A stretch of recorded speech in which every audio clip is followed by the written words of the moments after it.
São 50 anos dedicados ao cinema. Foi um dos fundadores do Cinema Novo e até hoje é um dos grandes campeões de bilheteria do cinema brasileiro. A nossa entrevista de hoje é com Cacá Diegues. Cacá, muito obrigada por nos receber aqui. Conta pra gente como foi a primeira vez que você esteve no cinema.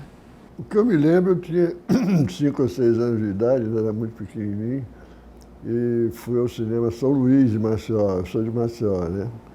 E fui com minha tia.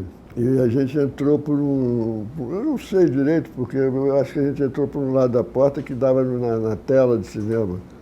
E aí eu olhei aquilo e fiquei espantado, que eram uns príncipes, uns reis, não sei que filme era, evidentemente, mas era uma cara de príncipe de rei. E aí minha tia, com medo que eu fosse fazer alguma besteira, disse assim, não bota a mão na tela não, senão ficar preso lá. E ficou no resto da vida.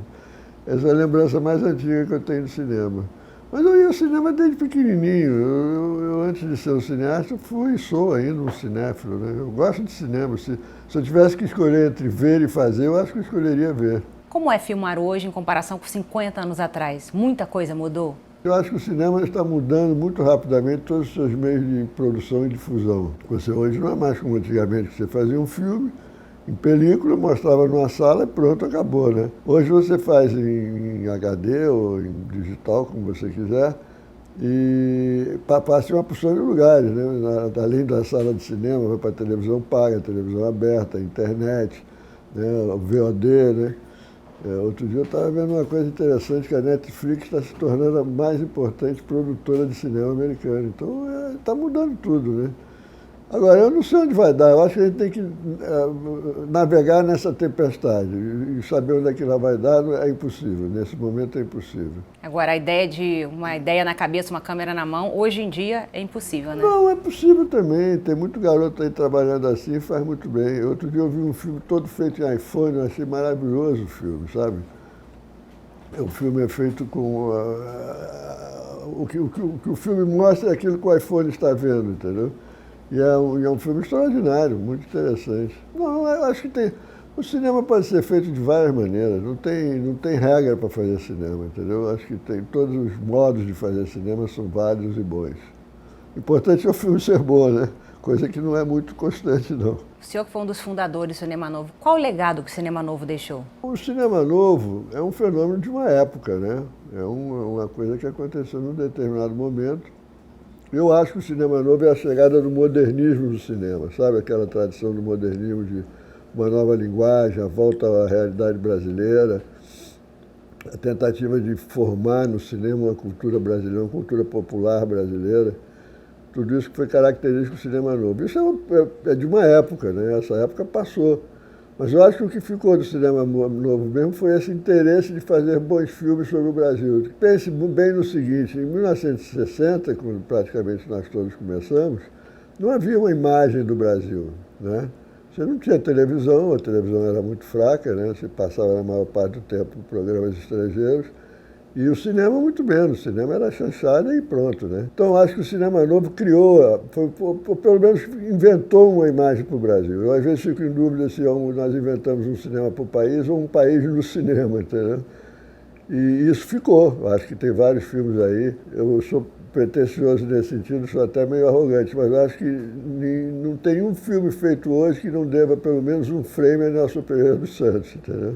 Agora, isso aí não significa que o Cinema Novo está aí. Não, isso é uma época, o Cinema Novo é uma época, acabou, acabou. O senhor escreveu uma autobiografia onde conta que era muito confundido com Glauber Rocha. Era uma semelhança física ou por conta dos trabalhos também? Era mesmo fisicamente, a gente se parecia, né? Tem até um episódio engraçado, eu estava montando um dos meus filmes ali em Botafogo, e a gente, em geral, almoçava como é que chama? Aurora, um restaurante que tem ali no limite de Humaitá com Botafogo. Então eu estava lá, almoçando, quando apareceram 2 meninas com cara de universitária, que, de toda evidência, eu vi logo que tinham me confundido com o Glauber, né? Eles começaram a falar de Deus e Diabo, Terra em Trânsito, eu estava ouvindo aquilo com ar de modéstia. Aí, na primeira oportunidade que elas deram, eu disse, olha, muito obrigado, mas eu queria mesmo era ter feito Chica da Silva. Elas caíram na gargalhada porque perceberam que era um engano, né? Você sente saudade dessa época? Muita, muita. Eu sinto saudade do meu corpo nessa época, entendeu? Porque ser jovem é uma coisa muito boa, muito importante. Eu troco com a maior facilidade a minha maturidade pelo corpo jovem. Se quiserem, pode me oferecer essa troca que eu topo. No exílio, qual foi o momento mais marcante? O exílio é uma coisa horrorosa, né? Por mais que você goste do lugar onde você está, porque o exílio não é o lugar onde você está, é o lugar onde você não pode ir, né? E o fato de eu não estar no Brasil me fazia muito mal. Então não tem momento nenhum agradável, não. Mas é claro que foi importante, porque eu conheci pessoas, eu vivi um pedaço na Itália, depois fui para a França. Em Paris eu conheci muita gente, muitos cineastas, muita gente. De qualquer maneira eu aproveitei, mas não tem nenhum prazer, não. O senhor que viveu esse período da ditadura, como é que o senhor vê algumas pessoas pedindo a volta do regime militar? Isso é imbecilidade, né? Uma imbecilidade é uma psicopatia, eu acho. Quer dizer, você não pode... A maioria dessas pessoas não viveram a ditadura, né? Porque eram jovens ou muito jovens, enfim. Mas mesmo não tendo vivido a ditadura, você pedir a volta daquilo é uma psicopatia, é uma doença. O cara tem que ser internado, cuidado direitinho para ele ficar bom. Como surgiu a expressão patrulha ideológica e quais e onde estão as patrulhas ideológicas atuais? Essa coisa, no fundo, foi uma brincadeira. Eu não sou um cientista político, eu nunca tive intenção de inventar uma teoria política qualquer. Foi uma entrevista que eu estava dando no jornal Estado de São Paulo e, de repente, surgiu essa ideia. Eu falei, por quê? Porque aquela era uma época, a ditadura já estava acabando.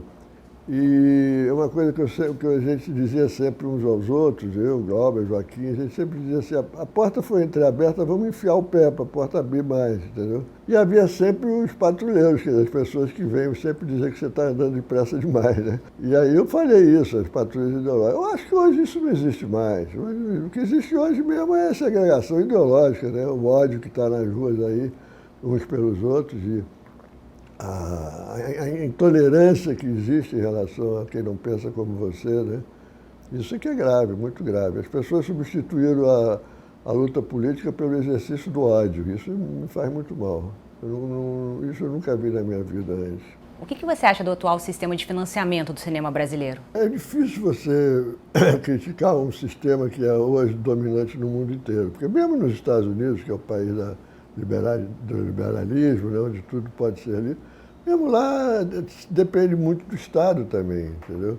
Quer dizer, o cinema é uma economia que não existe sem essa participação do Estado. É impossível você ter. Agora, o que o Estado tem que fazer é ter tomar cuidado para poder financiar e ajudar todas as tendências do cinema brasileiro. A grande vantagem é que o cinema brasileiro hoje não é mais um gênero. Antigamente, você abria o roteiro de um jornal, estava lá escrito aventura, comédia, romance, nacional.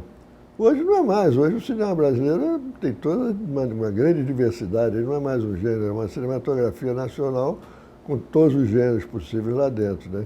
E eu acho que as pessoas que são responsáveis pela produção de cinema no Brasil devem ter um comportamento que eu diria que é um respeito pelo gosto popular, respeitar o que o público quer ver, mas ao mesmo tempo estimular aqueles que querem mudar o gosto do público, entendeu? Isso aí é que seria a coisa mais democrática. E acho que mais cedo ou mais tarde vai acabar acontecendo, como está acontecendo já. Eu acho que existe uma grande diferença entre os anos 60, 70, 80 do cinema brasileiro e o que está acontecendo hoje. Hoje você não só, como eu disse antes, é uma cinematografia nacional, como também você está tendo diferentes formas de financiamento. Não existe só essa do Estado, existem outras também, que muita gente está usando. Não existem dois filmes iguais. O cinema é a única indústria de protótipos. Cada filme é um protótipo, não tem nada a ver com o outro, tanto na sua forma artística, estilística, etc., quanto na forma de produção. Por que você decidiu fazer seu último filme em Portugal? Um motivo muito simples. O filme era baseado no poema do Jorge de Lima, O Grande Circo Místico, e se passa durante um século, de 1910 a 2010. E no Brasil é proibido o animal em circo, né? Não pode ter de jeito nenhum. É uma burrice, mas, enfim, proibido. E eu precisava, porque eu não posso fazer um circo de 1910 sem animais, seria uma burrice total. Então eu comecei a procurar um lugar onde tivesse circo que eu pudesse filmar. Fui ao Uruguai, fui a Peru, procurei mesmo. E de repente achei o melhor lugar, que era Portugal, que não só é barato filmar lá, como também a minha língua é mais fácil de me comunicar. E eu vi um circo maravilhoso que logo nós contratamos logo. Mas uma vez procurando o circo, eu ia fazer o circo lá e o resto aqui. Uma vez eu procurando o circo, me dei conta, me ocorreu subitamente, que Lisboa é o Rio de Janeiro de 1910. Você passa por uma daquelas ruas que eu filmei lá em Lisboa, você jura que você está na Avenida Central, na Rua do Mercado, né, na Riachuelo, sei lá. E aí resolvi fazer tudo lá. Como você analisa esse atual boom das comédias no cinema brasileiro? Sempre foi assim. Eu acho que a gente não pode, mais uma vez eu digo isso, é preciso respeitar o gosto do público. O público gosta, isso é uma tradição da cultura popular brasileira. Dos teatros, dos cabarés do final do século XIX, ao teatro de revista do século XX, passando pela chanchada, na segunda metade do século XX, pela televisão. O público gosta, o que você vai fazer? Vai proibir o público, botar o exército na porta do cinema, não pode ver o Leandro Hassum? Não tem sentido. Agora, o que você tem que fazer, e isso eu defendo ardorosamente, é não deixar que só isso seja o cinema brasileiro. E isso está acontecendo. Tem grandes filmes sendo feitos que não são chanchadas, nem são filmes comédias, pura e simples, né? O público quer ver aquele e não esse, paciência. Agora vamos estimular aqueles que querem mudar o gosto do público, né? Mas não proibir o público de ver o que ele gosta de ver. O que eu posso fazer? Como o senhor analisa a distribuição no cinema brasileiro? Porque muitos filmes ficam restritos a festivais e alguns acabam nem chegando às telas, ao circuito comercial. Hoje a sala de cinema é apenas uma vitrine, onde você vai mostrar o seu filme para vender aos outros meios de difusão. Quanto mais difícil esse filme for para o público, mais a sala é uma vitrine.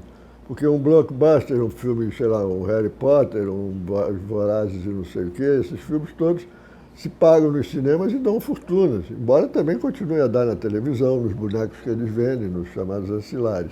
O filme brasileiro que se paga no cinema é muito raro, é muito pouco. E isso acontece no mundo todo, que você hoje tem 3 tipos de cinema no mundo todo. Você tem o blockbuster, que em geral é americano, né, que domina o mercado. Para você ter um exemplo do que eu estou dizendo, na China, eu estou falando da China, não estou falando do mundo ocidental não, na China, você só pode importar um determinado número de filmes por ano. Então os americanos têm direito a 20 filmes por ano. Já tinha, eu acho até que já aumentou isso, mas tinha direito a 20 filmes por ano. Esses 20 filmes americanos que eram importados por ano produziam 70% da renda do cinema naquele país. O cinema americano descobriu uma forma fantástica, ele uniu todos os mitos da cultura ocidental e juntou numa coisa só. E os mitos da cultura ocidental desde a Grécia. O herói, o vilão, a mulher que a gente ama, a mulher que a gente não ama, a guerra, a disputa. Enfim, são mitos universais que a cultura ocidental consagrou. É isso que faz o sucesso do cinema americano, não é só dinheiro. E aí você tem numa outra ponta, no outro extremo, o cinema cinema de autor eu não gosto, porque o Ridley Scott faz cinema de autor, o Cameron faz cinema de autor, mas eu estou dizendo um cinema experimental. Esse cinema tem uma alternativa, que são os festivais. E através desses festivais, de uma maneira às vezes até poderosa, eles chegam ao público de outros países. Então são filmes que viajam. No meio disso, tem os filmes que são a concorrência do blockbuster, a concorrência local, os filmes domésticos, os blockbusters locais, que não viajam. Você vê quanto filme aí francês que faz um sucesso, 15 milhões de espectadores na França, sai da França e ninguém vê. Para competir com esses blockbusters, esse segundo cinema, vamos dizer, esse cinema do meio, inventou fórmulas domésticas. O sucesso da televisão, a piada que saiu no jornal, o assunto, a corrupção na Petrobras, ou sei lá, né, o que estiver acontecendo.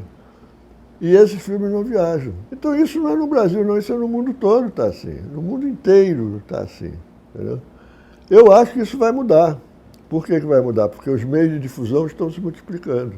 E na medida em que eles se multiplica a possibilidade de você ver outras coisas. O próprio cinema americano vem se transformando. Muitos cineastas estão migrando para as televisões por demanda. O senhor acha que essa é uma tendência que também vai acontecer no Brasil? Já está acontecendo. Hoje a televisão brasileira hoje é uma parceira do cinema. Através daquela lei que eu não me lembro o número, mas que permite a produção de filmes, ou seriados, ou séries, enfim, de produtos, né, de audiovisual nas televisões pagas, né? Obriga, né? Produção independente. Isso aí já criou um universo de produção cinematográfica audiovisual no Brasil que não existia antes. Você não vai fechar os olhos para isso, isso aí existe, está se desenvolvendo. Não vou dizer que é bacana, que tudo é maravilhoso, não. Mas é aí que está se treinando o futuro do cinema no Brasil, o futuro do audiovisual no Brasil. Qual o momento ali do filme que você mais curte, mais gosta de fazer? Eu gosto de tudo de cinema. Desde a primeira cena do que você escreve no roteiro, até entregar o filme pronto, passando pelo banqueiro que te prestou dinheiro, pela filmagem que foi uma loucura. Eu sempre fui um cinéfilo, só resolvi fazer cinema quando eu tinha 17, 18 anos, que eu encontrei outros rapazes da minha idade que tinham o mesmo sonho, que depois foi o cinema novo. Aí eu digo, eles querem, então também vou querer. E aí a gente descobre que como o sonho é comum, a possibilidade de fazer também pode ser comum, entendeu? E foi assim que eu fui fazer cinema. Mas na verdade, para mim, eu sei tudo que eu sei na minha vida, eu comecei a aprender no cinema, vendo um filme, né? Depois eu fui para os livros, para o meu pai, para os professores, mas realmente quem informou a minha vida foi o cinema. Cineasta, é uma carreira que tem aposentadoria? O senhor pretende se aposentar? Não, eu não posso me aposentar. Eu não tenho quem pague a minha aposentadoria. Não, eu não tenho. Porque cineasta não tem aposentadoria, não tem quem pague a aposentadoria de cineasta. Agora, eu não faço questão de aposentadoria, não. Eu quero morrer num set de filmagem. Tomara que isso não aconteça já, mas que demore a acontecer. Mas eu não quero parar, não. Obrigada, Cacá. Obrigado a você. Vida longa e muito sucesso. Obrigado.